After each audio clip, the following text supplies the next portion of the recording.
100% guarantee. దా expiry date ఉంటది, దానికి time ఉంటది. మంచి ఐటమ్ అమ్మడం మన లోకల్లో తెలుసు. మన సంపాదన మొత్తం కూడా మార్వాడిలోకి తరలిపోతుంది. 100% ఇది. ఇప్పటికే 50% ఆక్రమించేసారు.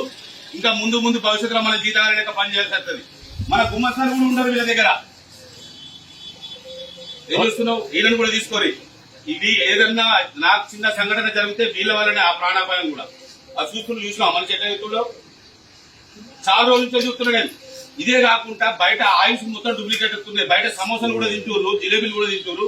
అవి తర్వాత ఎన్నో అనారోగ్యాలకు దారిస్తాయి. చాలా రోజుల నుంచి చూస్తున్నాడు. చిన్న వ్యాపారాలు మొత్తం నిర్వీర్యం అయిపోయినాయి. మా ఫ్రెండ్ తిరుమల అని మొన్న ఉన్నాడు. నేను నచ్చి అడిగితే వదినని అంటాడు. ఇదే కాదు, మొన్న రీసెంట్లీ లక్ష్మీపూర్ లో మా దోస్తు కానీ 2 సంవత్సరాల కింద దగ్గర ఎలక్ట్రికల్ ఐటమ్ కొన్నాడు. ఇప్పుడు మళ్ళీ కొత్తగా మొన్న కన్స్ట్రక్షన్ చేసి అక్కడ ఉనకు వేరే కాడ కొను అంటే వేరే కాడ తీసుకున్నాడు. ఐటమ్ కంపెనీ బిల్లు ఇచ్చిండు. ఆయన దగ్గర 2 సంవత్సరాల కింద ఉన్న ఐటమ్ మొత్తం ఫేల్ స్విచ్లు. వీళ్ళ దగ్గరికి వచ్చి అడగలేము మనం, ఎందుకంటే మన భాష రాదు, నాకు సంబంధం లేదు అంటాడు. అసలు ఏం జరిగింది?